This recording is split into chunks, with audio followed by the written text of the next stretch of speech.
Terima kasih untuk Anda yang masih bergabung bersama dengan kami, dan di segmen ini kita akan review bagaimana jalannya perdagangan di awal pekan, di mana indeks harga saham gabungan masih melanjutkan penguatan namun belum konsisten untuk mempertahankan posisinya di atas level 7.200-an. Dan kami ingatkan kembali Anda masih bisa berpartisipasi di WhatsApp interaktif kami di 0812 di 8788 di 3723 seperti yang tertera di layar televisi Anda nantinya.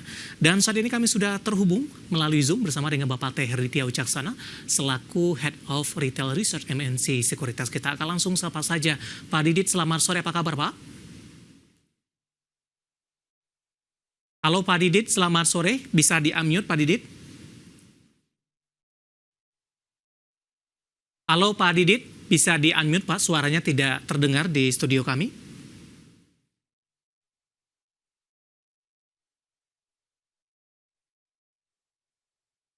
Halo Pak Didit, suara saya sudah terdengar tidak Pak?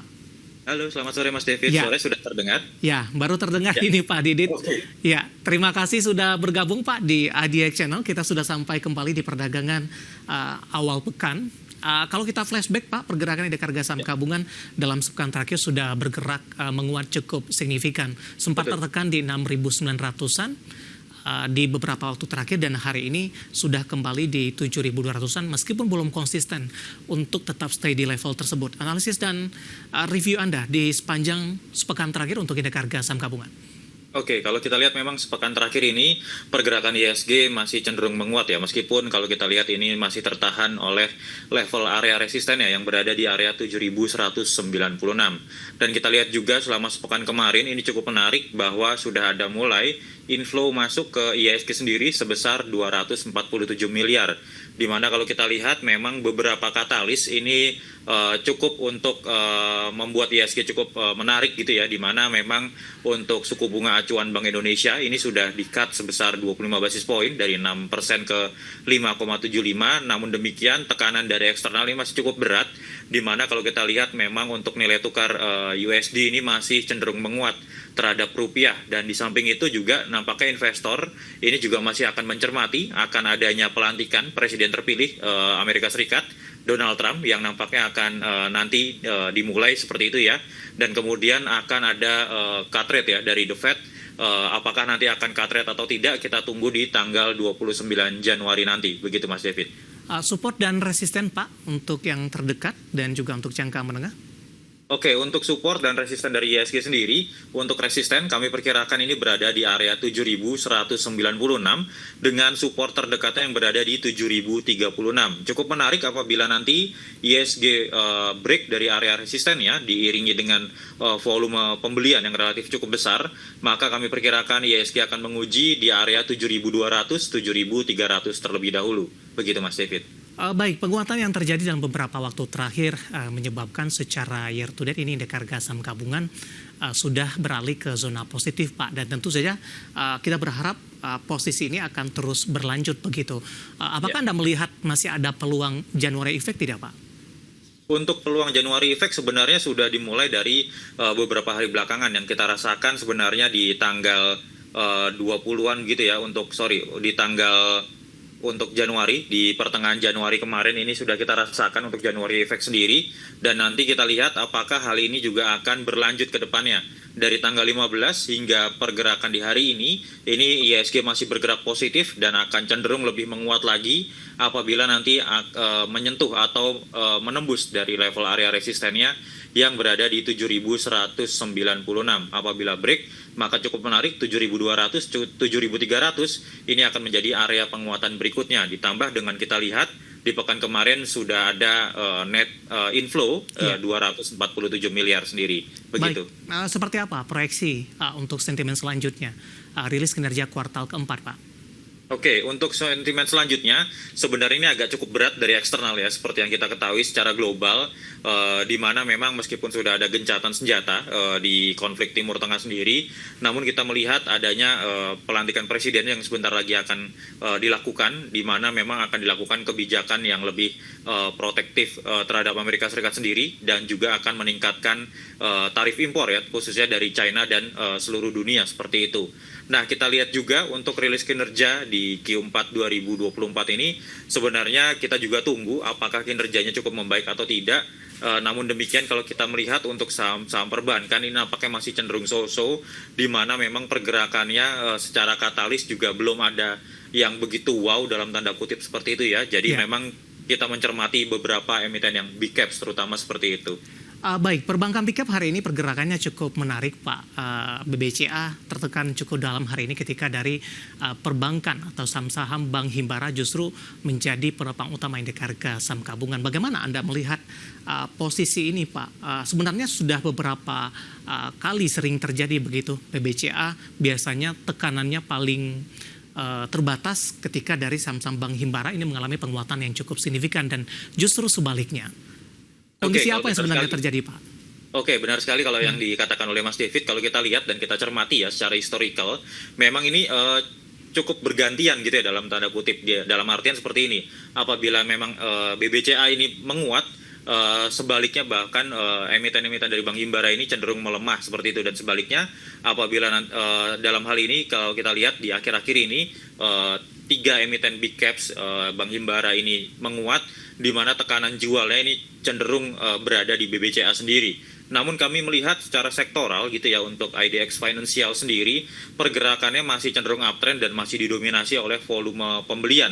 Kalau saya melihat ini dari sisi teknikalnya apabila nanti mampu break dari 1422 untuk IDX Financial, maka kami perkirakan ini masih ada peluang untuk menguat paling tidak nanti ke area 1435 sampai ke 1444 terlebih dahulu.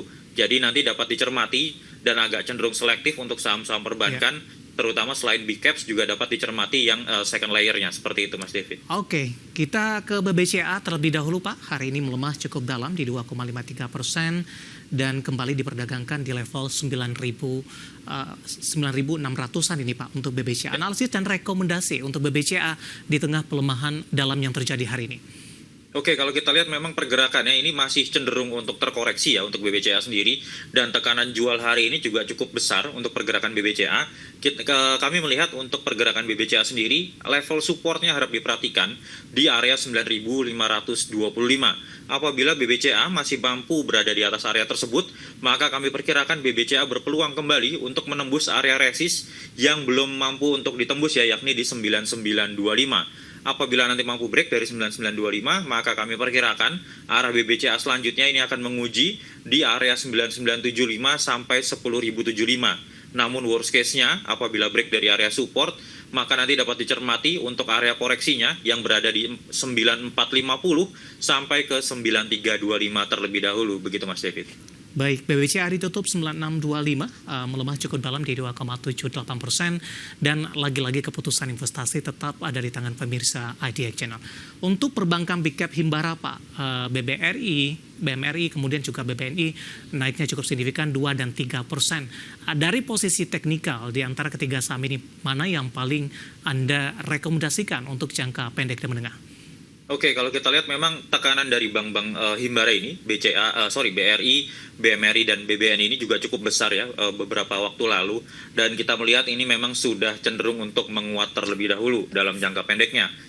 Kami melihat kecenderungannya dari BBRI ini cukup menarik, di mana pergerakannya saat ini juga sudah menguat dan berada di atas MA20-nya. Saat ini candle-nya juga cenderung full body, meskipun volume pembeliannya masih relatif cukup kecil. Nanti apabila mampu break dari area resistnya dari BBRI sendiri di area 4.220, maka dapat kami perkirakan ini untuk BBRI akan menguji di level berikutnya, yakni di level 4.430 sampai ke 4.530. Dan kemudian untuk selanjutnya ada BBNI, di mana BBNI ini juga cukup menarik, pergerakannya mirip-mirip dengan BRI, volume pembeliannya juga meningkat begitu ya.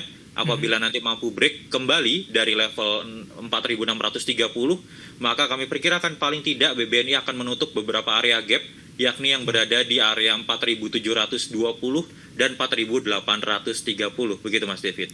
Baik, Di tengah penguatan dari saham-saham perbankan big cap ini, terutama perbankan Himbara, Pak Didit, ada kecenderungan paling tidak dalam beberapa bulan terakhir volatilitasnya masih cukup tinggi, rotasi juga terjadi cukup cepat naik signifikan, kemudian mengalami koreksi yang cukup dalam bahkan 1 hari berselang dari kegiatan kenaikan dari saham-saham perbankan big cap nih. Apakah posisi teknikal saat ini akan berbeda dengan pola teknikal sebelumnya yang naik signifikan kemudian kembali mengalami koreksi cukup dalam dan tidak bertahan lama, Pak Didit?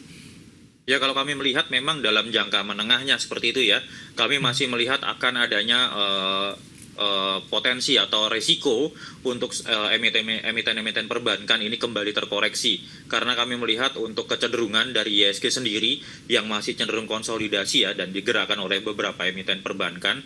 Di sisi lain juga beberapa emiten dari sektor lain seperti basic material ini juga cukup menarik begitu ya. Kami melihat pergerakan dari perbankan ini penguatannya akan relatif terbatas terlebih dahulu. Baik. Kami masih melihat ke depannya masih terdapat potensi atau risiko koreksi dari emiten-emiten perbankan, begitu Mas David. Sebelum kita jeda, terakhir singkat saja Pak, tadi Anda katakan ada saham perbankan second liner yang bisa diperhatikan juga begitu. Second liner yang mana yang Anda rekomendasikan hari ini? Ada BBTN mengalami kenaikan ataupun mungkin ada BRIS dalam hal ini Pak? Singkat saja Pak Didit. Oke, kalau kami melihat ini cukup menarik di Arto sebenarnya. Arto apabila nanti mampu break dari 2.600, arahnya 2.680 sampai 2.750. Dan selanjutnya BRIS ini juga cukup menarik kalau kita lihat apabila nanti mampu break dari 2840 maka kami perkirakan arah berikutnya nanti di area 29-2950 seperti itu. Baik, analisis saham-saham perbankan baik dari perbankan big cap dan second liner dan semoga bisa menjadi salah satu referensi untuk Anda. Pak Didit, kita jeda terlebih dahulu, nanti kita akan coba lihat saham-saham pilihan apa saja yang Anda rekomendasikan dan pemirsa kami akan segera kembali sesaat lagi.